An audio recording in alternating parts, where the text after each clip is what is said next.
Bueno, buenos días, hermanos. Gracias a Dios tenemos visitas entre nosotros, entonces a los miembros de la iglesia no olvidemos saludarlos. Y solo para informarle a los que nos están visitando en este día, en este periodo del culto, nosotros tenemos la clase dominical. Generalmente empezamos a las 9:30 y terminamos en 45, 40 minutos después, y lo dividimos por trimestres durante el año. En este primer trimestre del año estamos estudiando un capítulo de nuestra confesión. Nosotros somos una iglesia confesional que es acerca de la doctrina de Dios. Estamos estudiando la doctrina de Dios. ¿Quién es Dios? Y le hemos llamado así, el Dios que confesamos. Y estas últimas semanas hemos estado hablando acerca de la naturaleza de Dios, su esencia y sus atributos. En nuestra confesión nosotros confesamos ciertos atributos de Dios que encontramos en la Escritura. Y el último que vamos a ver es el atributo de la impasibilidad de Dios.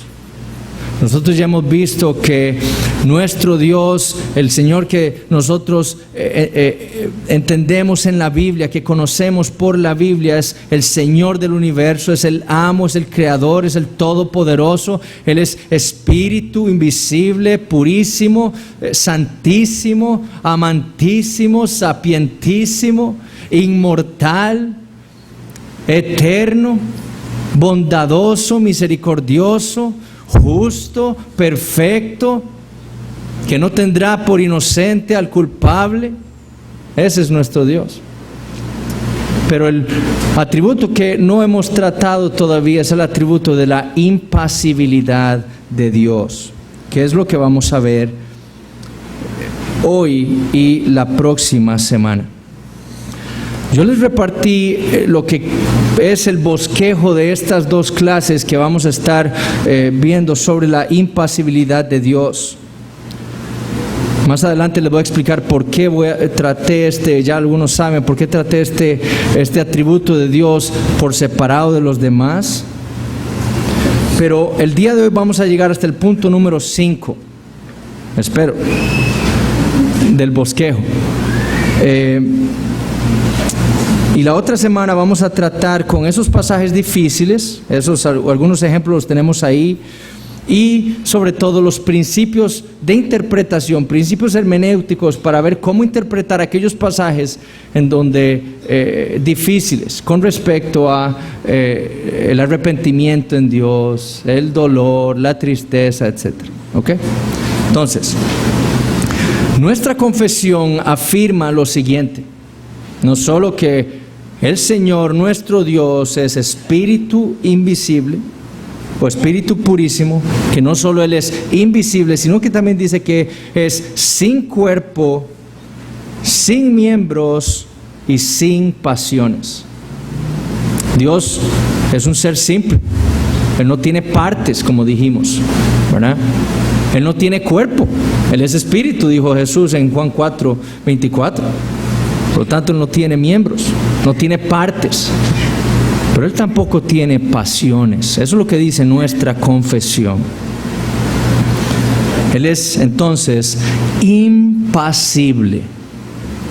Pasión, como veremos, viene del término pasivo. ¿Ok? Ya voy a explicar más qué significa eso. Entonces, al decir que Dios no tiene pasión, estamos diciendo que Dios es impasible, que no tiene pasiones. Y lo primero que debemos notar es que este es otro de los atributos de Dios. Así es como nuestra confesión lo entiende. Y para los reformadores, habían tres maneras de conocer a Dios. Una que era lo que ellos llamaban la vía de la causa o la vía de la creación, es decir, lo que los reformadores decían era por la Biblia, yendo a la Biblia, es que Dios se daba a conocer a sí mismo por sus efectos, es decir, por la creación. Es lo que Pablo dice en Romanos 1, ¿verdad? Que Desde la creación se ha manifestado quién es Dios a los hombres, ¿verdad? Su eterno poder y su deidad. En la creación les ha sido manifestado a los hombres. Por eso dice Pablo en Romanos 1, los hombres no tienen excusa de no creer en Dios. Porque Dios les ha manifestado a todos que Él es Dios y que Él es todopoderoso. Entonces, esa era una vía, decían los reformadores, por las cuales los hombres podemos conocer a Dios, por la vía de la creación o de la causa. Es decir, el mundo es evidente, es evidencia de que hay un Dios todopoderoso que lo creó. Y por medio de la creación Dios se ha dado a conocer a sí mismo. Es más, se ha dado a conocer de tal manera que nosotros le podemos conocer a Él. Él ha condescendido con nosotros, se ha rebajado a sí mismo para que nosotros le podamos conocer en la creación. ¿Cómo nos habla Dios? En nuestro idioma, en idioma humano. Para los reformadores, ellos decían que si Dios nos hablara en su idioma sería incomprensible para nosotros. ¿Por qué? Porque Dios es un ser incomprensible. Para que nosotros humanos podamos comprender a ese Dios incomprensible, Dios tiene que rebajarse a nuestro nivel y darse a conocer. Y nos habla, por ejemplo, en nuestro idioma, para que aprendamos acerca de Él. Y lo hace también con sus efectos en la creación, mostrando su eterno poder y deidad. La otra manera que decían los reformadores que los hombres podían conocer a Dios era por la vía de la eminencia. Es decir, que nosotros vamos a la Biblia y entonces encontramos cosas en los hombres, como por ejemplo el amor, la justicia, etc. Pero para conocer a Dios entonces debemos ver que todos esos atributos que pueden estar en el hombre, y para los reformadores debemos entender que el amor en nosotros es un accidente, decían los reformadores, es decir, es algo que Dios nos ha dado a nosotros. El amor no es parte de nuestra esencia como lo es en Dios, ¿verdad? Entonces, a pesar de que los hombres tenemos amor, en Dios ese amor es infinitamente perfecto. Si encontramos alguna justicia en los hombres, en Dios la justicia es infinitamente perfecta, porque Él es perfecto, ¿verdad? Entonces, esa era la otra manera. Entonces, si nosotros encontramos algo en la Biblia que habla acerca de algún atributo en los hombres, de la humanidad, bueno, en Dios ese atributo tiene que ser perfecto, porque Él es Dios. Y la tercera manera que los reformadores decían que los hombres podemos conocer a Dios es por medio de la vía de la negación. ¿Ok? La vía de la negación. Es decir, que Dios nos permite conocerle a Él, removiendo toda aquella imperfección que existe en la criatura. En Isaías 46 Dios le dice esto a su pueblo: ¿a quién me asemejáis y me igualáis y me comparáis para que seamos semejantes? Es decir, como habíamos dicho, hay una infinita diferencia entre el Creador y la criatura. La vía de la negación, eso es lo que hace. Nos muestra a Dios en esa infinita diferencia con nosotros, las criaturas, los hombres. Y nosotros entonces recordamos a Dios así. La criatura es finita, ¿verdad? Dios es infinito. Esa es una negación, un prefijo negativo. Infinito, que no tiene fin. La criatura es mortal. Dios es inmortal. La vía de la negación. La criatura es mutable, cambia. Yo cambio. Todos los días soy diferente, ¿verdad? Igual todos ustedes, pero Dios es inmutable. Los hombres somos pasibles, tenemos pasiones. Dios es impasible.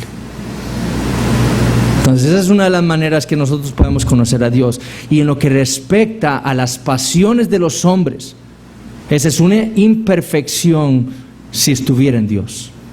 Y como Dios es perfecto, Él tiene que ser impasible. Es decir, que Él no tiene que tener pasiones. Y ya voy a ir avanzando con las definiciones.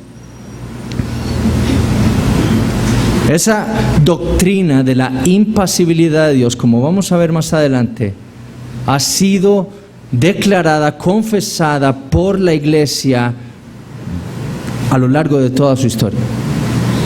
La iglesia siempre ha confesado que Dios no tiene pasiones. Y eso lo vamos a ver ahora cuando veamos el punto de la teología histórica. Pero veamos las definiciones entonces. ¿A qué nos referimos nosotros cuando pensamos o decimos o afirmamos o confesamos que Dios no tiene pasiones? Las pasiones las podríamos definir así, como mociones de la mente o movimientos de la mente o cambios de la mente y de la voluntad que son relativas o que dependen de un objeto que ha sido percibido por mí como bueno o malo. Entonces, yo veo un objeto y digo esto es bueno o esto es malo, y dependiendo de cómo yo lo vea, entonces así mi mente y mi voluntad cambian, se mueven hacia ese objeto o lejos de ese objeto. ¿Ok? Dice, en ocasiones son movimientos, cambios, mociones excesivas que son contrarias a la naturaleza, a la razón y a la moralidad. ¿Cómo de qué pasiones estamos hablando? El arrepentimiento, esa es una pasión. El amor es una pasión. El gozo es una pasión. El odio, la lujuria, el dolor, la tristeza, todas esas cosas son pasiones. ¿Ok? Richard Mueller, un teólogo reformado, habiendo estudiado ese término como ha sido usado desde la Edad Media hasta el periodo de la post-reforma o posterior a la reforma protestante, definió las pasiones como esto. Así es como los escolásticos, los reformadores, los puritanos y los teólogos después de la reforma definían las pasiones como la experiencia del sufrimiento. Pasión viene del término pasivo, ser pasivo. Ser pasivo significa que algo actúa sobre mí y me afecta. Por eso para los reformadores la pasión y el afecto era lo mismo. Si ustedes leen a los reformadores, para ellos una pasión era lo mismo que un afecto. Como el amor, como el gozo, como la tristeza, como el arrepentimiento. Ellos lo veían como una pasión. Porque eso actuaba sobre una persona y lo cambiaba. ¿Ok? Lo hacía cambiar.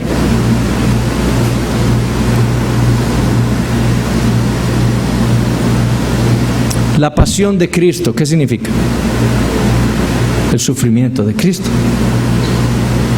Porque viene de ese término pasivo. Por eso se dice la pasión de Cristo, el sufrimiento de Cristo. Lo que estamos diciendo es que Dios no puede sufrir, no puede cambiar, no puede mover su ser, como vamos a ver.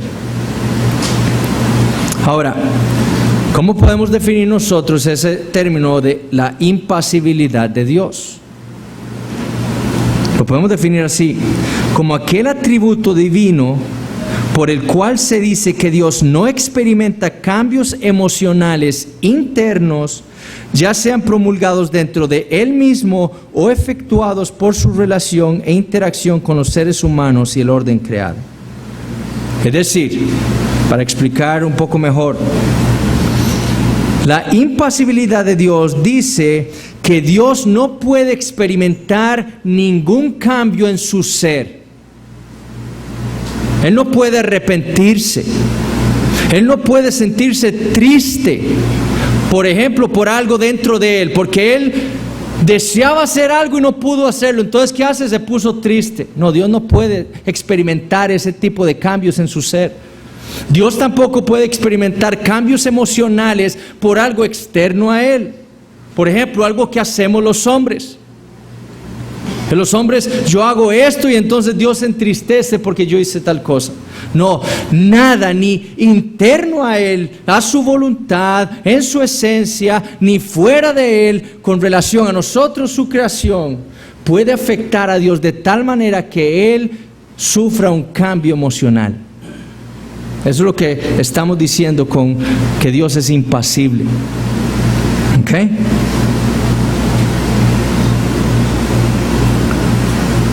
No hay nada en su ser, ni mucho menos fuera de Él, en las criaturas, que pueda afectar a Dios de tal manera que lo lleve a cambiar o que lo haga sufrir. Dios, dice la Biblia, es bendito eternamente. Él vive en un estado de reposo eterno, de gozo eterno. Por lo tanto, Él no puede experimentar algo que cambie ese estado en su ser. Dios tampoco puede desear hacer algo diferente a lo que Él ha determinado hacer. Si Dios lo determinó en la eternidad, Él nunca va a desear hacer algo contrario a lo que ya ha determinado hacer. Porque entonces, ¿qué? Estaríamos, como vamos a ver más adelante, contrarrestando la doctrina de la simplicidad de Dios. ¿Tiene Dios dos voluntades? ¿Es que no sabía algo en el pasado que ahora sí lo sabe y ahora piensa que va a ser diferente? Esas cosas no pueden suceder. Tampoco Dios puede ser afectado en su ser por algo fuera de Él, como dijimos. Ahora, ¿por qué es importante esta doctrina de la impasibilidad de Dios? Bueno, porque ciertamente es una doctrina que ha venido siendo atacada, inclusive o en su mayoría en los círculos que profesan ser cristianos. Desde mediados del siglo XIX, principios del siglo XX, la crítica alta, esos teólogos que trataban de ir a examinar y criticar la Biblia, ir y examinarla de tal manera para amoldarla o interpretarla de una mejor manera, una manera más correcta. Teólogos liberales, muchos de ellos de la escuela alemana. Ellos rechazaban esa doctrina de la impasibilidad de Dios. Ellos decían que Dios no podía, que Dios tenía pasiones como nosotros. Igual el liberalismo teológico de nuestros días y de principios del siglo XX. El deísmo abierto es otra, ellos dicen ser cristianos, y ellos niegan esa doctrina de la impasibilidad de Dios. El deísmo abierto en sí lo que profesa es que Dios no tiene un conocimiento del futuro. Es decir, una de las doctrinas que ellos profesan es que Dios creó el universo, el mejor universo que Él pudo poder crear. Él pudo crear. En donde todas sus piezas pudieran estar lo mejor para que lo que Él deseaba hacer se cumpliera. Pero Él escogió entre millones de universos que crear, y Él escogió el que mejor le servía a Él. Y Dios dejó a la creación rodar, y Él no puede conocer el futuro, porque sería violar el libre albedrío de las personas, de las criaturas. Entonces lo que Dios hace es ver qué es lo que hacen las criaturas para decidir. ¿Okay? Eso es una de las doctrinas del deísmo abierto. Y Clark Pinnock, uno de los proponentes más destacados, dijo esto: la impasibilidad es el más dudoso de los atributos divinos discutidos por el deísmo clásico, es decir, por lo que la Iglesia ortodoxa cristiana ha dicho siempre acerca de Dios. Porque sugiere que Dios no experimenta remordimiento, tristeza o dolor. Y dice, Dios no solo se imagina lo que pudiera hacer sufrir, sino que Él mismo sufre por su decisión de amar. El cambio ocurre en el mundo y afecta a Dios cuando Él se da cuenta de ello. Cuando Él se da cuenta de ello. Por eso nosotros decimos que el deísmo abierto, eso no es cristiano, ese no es el Dios de la Biblia. Dios de la Biblia lo sabe todo, como ya hemos visto. Además, a mediados del siglo XX entró el posmodernismo en el mundo. Una filosofía deconstructiva de la filosofía y del pensamiento humano. Y con el Holocausto y el montón de guerras que hubo en el siglo XX, mucho de la iglesia, o gran parte de la iglesia, quiso tratar de hacer a Dios como uno de nosotros, para que los hombres se pudieran relacionar más con la deidad. Entonces Dios tenía que estar sufriendo por lo que había pasado en Alemania con el Holocausto. Él estaba sufriendo en su ser, viendo cómo masacraban a tantos judíos. Él está sufriendo ahora cuando ve a tantos niños muriendo de hambre. En su ser, sufriendo. Arrepintiéndose, dolido. Pero esta doctrina también es importante porque recientemente en círculos que nosotros llamaríamos reformados o calvinistas, se está negando la doctrina de la impasibilidad de Dios. Y esto aprovechado por autores muy famosos en los círculos en Estados Unidos, por ejemplo, con la literatura anglosajona. Uno de ellos es un teólogo que tiene una teología sistemática que se llama Wayne Grudem. Es una teología que es muy buena, es muy sencilla para estudiar, pero él rechaza la doctrina de la impasibilidad de Dios, y muchos que han estudiado ese libro, entonces piensan que como él es tan famoso, eso tiene que ser cierto, y han rechazado esa doctrina. Hombres como Donald Carson es un teólogo también muy famoso en Estados Unidos. Él rechaza también, él tiene un libro que se llama La doctrina difícil del amor de Dios, y en ese libro él rechaza como un error la doctrina de la impasibilidad divina, como la entendemos nosotros, como nosotros la confesamos.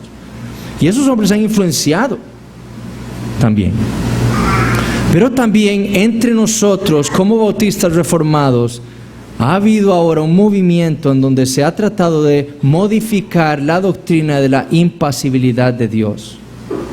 Y entonces, líderes de seminarios, de un seminario, no de seminarios, líder de un seminario, pastor de iglesias en Estados Unidos, han tratado de decir esto: Dios es impasible, es decir, Dios no tiene pasiones en su ser, pero cuando Dios se relaciona con sus criaturas, ahí sí es pasible, ahí sí tiene pasiones, ahí sí se arrepiente, ahí sí se duele, ahí sí sufre.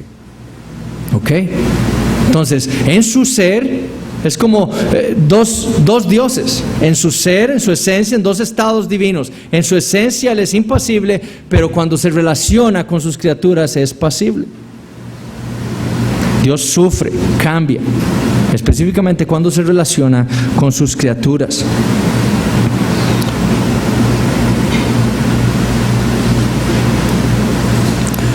Uno de ellos se llama Robert González, hablando de Génesis 6:6, afirma esto: en respuesta al cambio del hombre de bueno a malo, Yahvé genuinamente siente una mezcla de extrema desilusión y enojo, que de paso produce un profundo dolor en su corazón. Pero Dios no es que no tiene corazón. Eso es una contradicción de su doctrina. Algo con lo que cualquier lector que haya experimentado las punzadas de la maldición se puede identificar de alguna manera. El deseo es tratar de que el hombre se pueda identificar con Dios. ¿Cómo? Haciendo que Dios sea parecido a nosotros. Entonces Dios tiene que ser como nosotros o parecido a nosotros, experimentar dolor, sufrimiento, arrepentimiento, para que nosotros podamos comprenderle más a Él y nos podamos relacionar con Él. Eso es lo que ellos quieren hacer. Quizás otra razón por la que es importante entender esta doctrina es porque hay ignorancia con respecto a ella. ¿Quién de nosotros sabía a qué se refería la confesión con que Dios no tiene pasiones? ¿Quién sabía lo que la doctrina de la impasibilidad de Dios? Hay ignorancia en nosotros. Es importante entonces saber qué es lo que la Biblia dice acerca de Dios y las pasiones. Esto es algo que nos enseña muy frecuentemente y por eso es importante. Pero vean por qué es importante estudiar esta doctrina. Un teólogo holandés dijo esto: aquellos que predican un cambio cualquiera en Dios, ya sea con respecto a su esencia, a su conocimiento o a su voluntad, reducen todos sus atributos. Si usted declara que Dios tiene un cambio en su esencia, en su conocimiento o en su voluntad, que Dios tiene pasiones y que Él cambia, usted está reduciendo todos los atributos de Dios. Y Él dice, su independencia, su simplicidad, su eternidad, su omnisciencia y su omnipotencia. Y dice Bavinck, esto le roba a Dios de su naturaleza divina y a la religión de su firme cimiento y seguro consuelo. Si usted afirma, dice Bavinck, que Dios tiene pasiones, que Él se mueve, que Él cambia, que Él se arrepiente, que Él sufre, que hay algo que lo pueda hacer sufrir a Él, usted le está robando a Dios de su deidad. Y usted le está robando a la religión cristiana de su firme consuelo en un Dios impasible.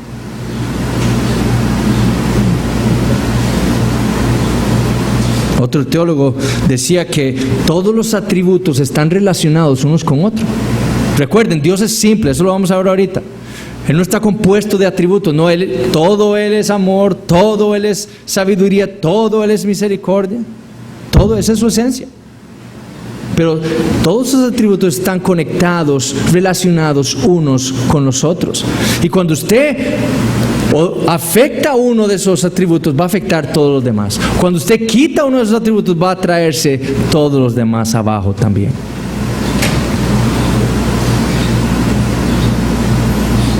Por ejemplo, si usted niega que Dios es impasible, usted afecta la infinidad de Dios.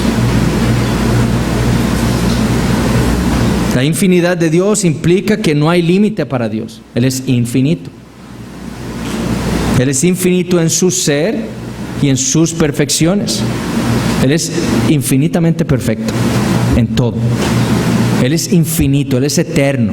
No tiene fin, no tiene principio. La doctrina de la impasibilidad, como nosotros la confesamos, afirma que Dios no cambia. ¿Por qué? Porque Él es infinito, Él es perfecto. Él no puede cambiar. Si Dios cambiara por algo, no sería perfecto, no sería infinito. Si Dios cambiara emocionalmente, o si adquiriera una nueva experiencia emocional que no tenía antes, eso quiere decir que había algo que le faltaba a Dios. Por lo tanto, no era perfecto. ¿Ven la relación? Si Dios adquiere hoy una nueva experiencia emocional que no tenía antes, quiere decir que a Él le faltaba algo. Y eso es una herejía, porque a Dios no le puede faltar nada, Él es perfecto.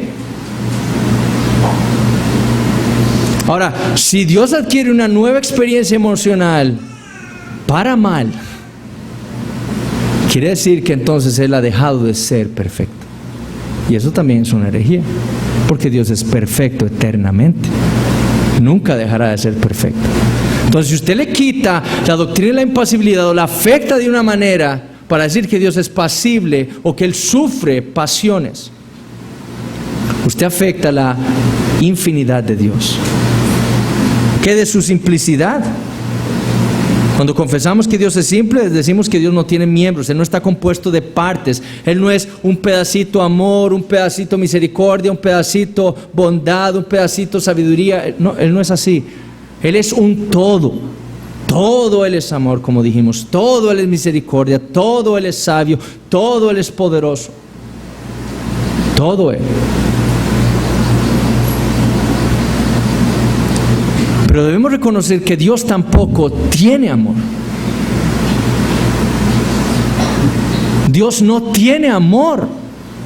Dios no tiene misericordia. Él es amor. Él es misericordioso. Eso es lo que Él es. Por lo tanto, no puede haber algo que pueda modificar ese atributo de Dios.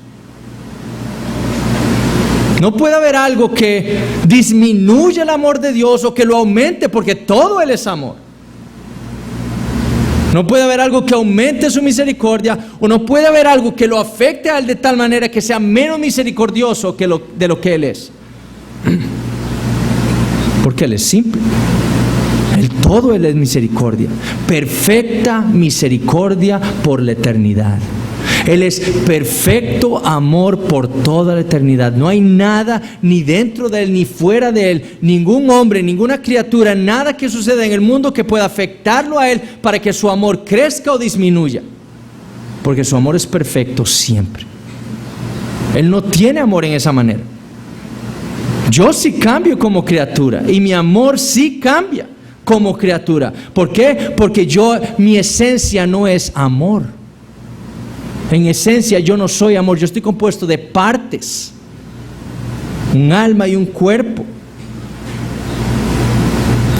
El amor es un accidente, es algo que me ha sido dado por Dios y por lo tanto yo como criatura, ese amor varía. Hoy amo más, dentro de una hora amo menos.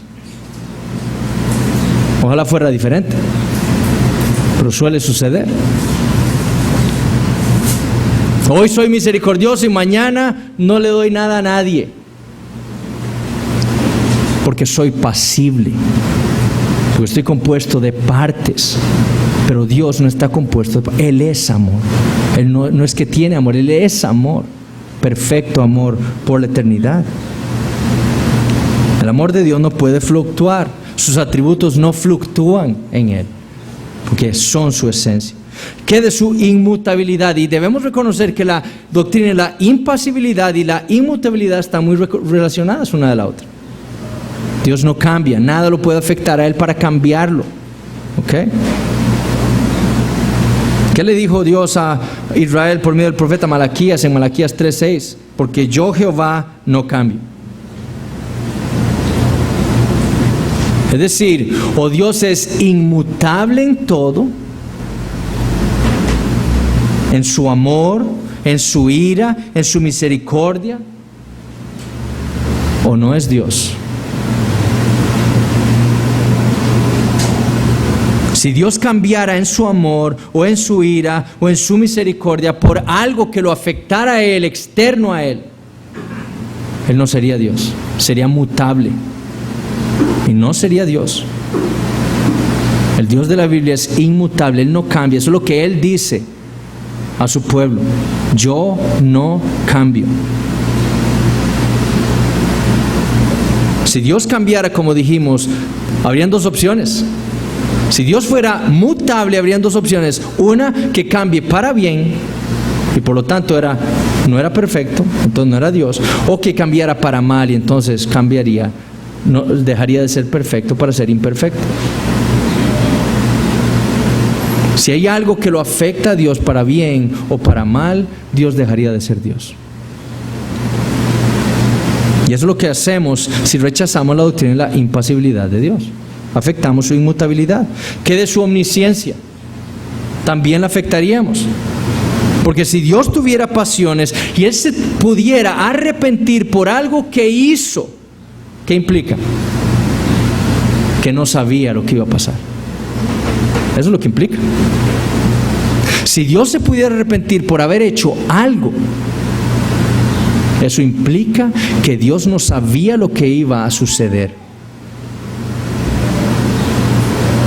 Yo recuerdo hace muchos años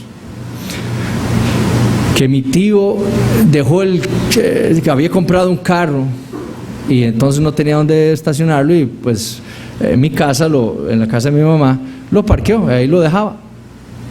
Él estaba aprendiendo a manejar inclusive, yo ya manejaba desde los 12 años. Pero un día tomé las llaves, saqué el carro y me fui a dar una vuelta. Para mí todo iba a estar bien, yo iba a llegar de vuelta a mi casa, metí el carro y nadie se dio cuenta de nada y me di un paseíto. Resulta que yendo por la sabana, saliendo de una esquina, venía un bus y desbarató el carro.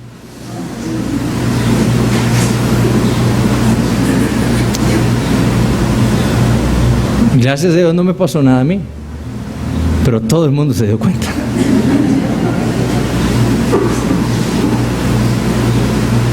Yo me arrepentí de haber tomado el carro. ¿Por qué? Porque si yo hubiera sabido que eso iba a pasar, no saco el carro. ¿Por qué me arrepentí? Porque yo no sabía que eso iba a pasar, porque yo soy una criatura. Si Dios se pudiera arrepentir, eso es precisamente lo que estuviéramos diciendo de Dios, que Él no conoce el futuro. Pero Dios, al ser infinito y ser eterno, como vamos a ver, Él no existe en el tiempo. Para Dios todo es un presente. Él ha decretado todo desde la antigüedad, dice Isaías 46. Desde el principio ha dicho todo lo que va a suceder. ¿Por qué? Porque Él lo ha decretado. Él ha decretado todo lo que va a pasar. Él es el que sostiene el universo con el poder de su palabra, con su poder. Y cada cosa que sucede en su universo sucede porque Dios lo ha decretado así. Eso quiere decir que Dios lo conoce todo. Si Dios dice que tal estrella va a desaparecer, va a desaparecer. Y cuando se desaparece, Dios no se arrepiente porque eso fue lo que Él quería hacer. Eso es lo que Él sabía que iba a suceder. Entonces, Dios no se puede arrepentir porque Él lo sabe todo. Él es omnisciente. ¿Cómo sabía Él que eso no iba a suceder, por ejemplo? Él sabía todo. Él sabía que todo lo que va a suceder, Él lo sabe. Por lo tanto, no hay nada de lo que Él pueda arrepentirse por lo que Él ha hecho o ha decretado. Su eternalidad también, eso ya lo acabo de mencionar. Dios no existe en el tiempo. Entonces, Él no puede arrepentirse de algo, porque Él existe fuera del tiempo. Él lo conoce todo como un eterno presente.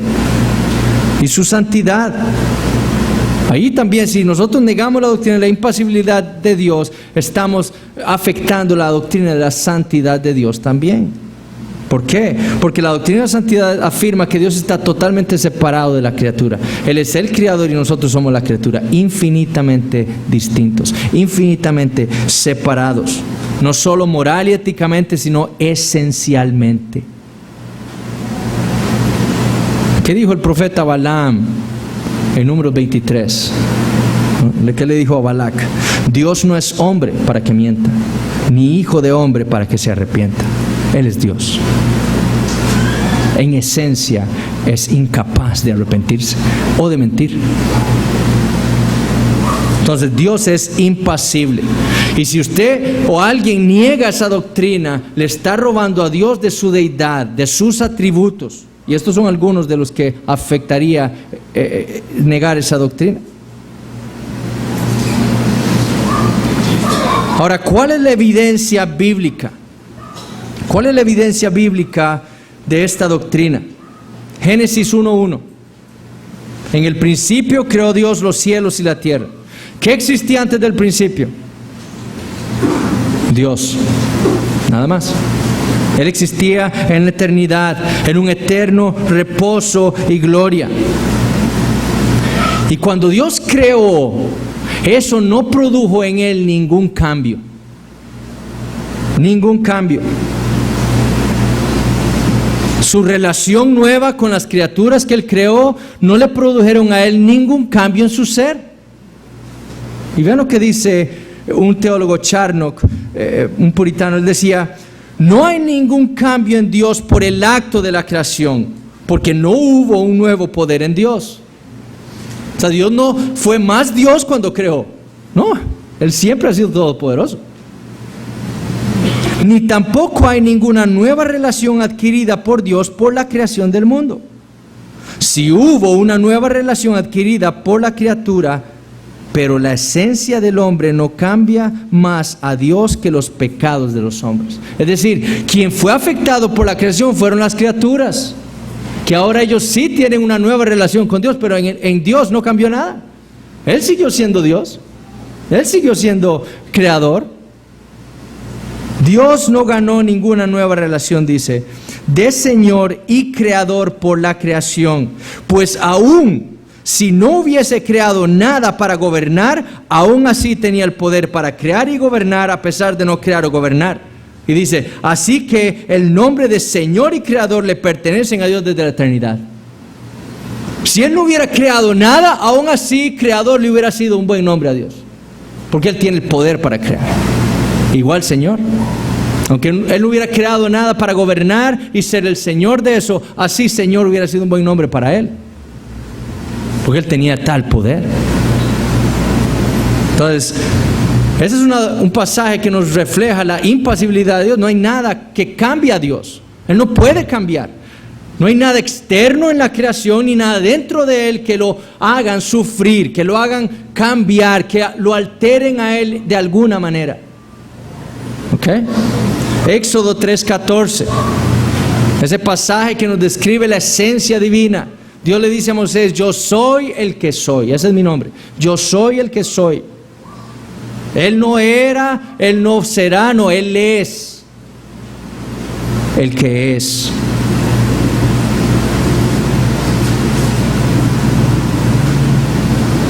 Si Dios fuera mutable, si Dios cambiara, si hubiera algo externo que lo afectara a Él de tal manera para cambiar, para sufrir, para entristecerse, para arrepentirse de algo, si hubiera algo así, Dios no podría decir que ese es su nombre. Si hay algo externo que lo cambia, entonces Él deja de ser lo que es y es otro. Si hay algo externo que lo cambia a Dios, entonces Dios deja de ser lo que es en ese momento y es otro. Lo haría mutable. Pero Dios es el que es. Él es el yo soy, el que soy. Él es el mismo por la eternidad. Nada lo cambia, nada lo afecta, nada puede cambiar lo que Él es.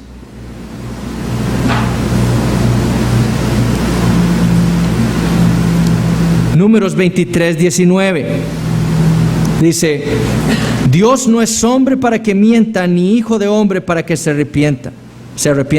Él dijo y no hará, habló y no ejecutará.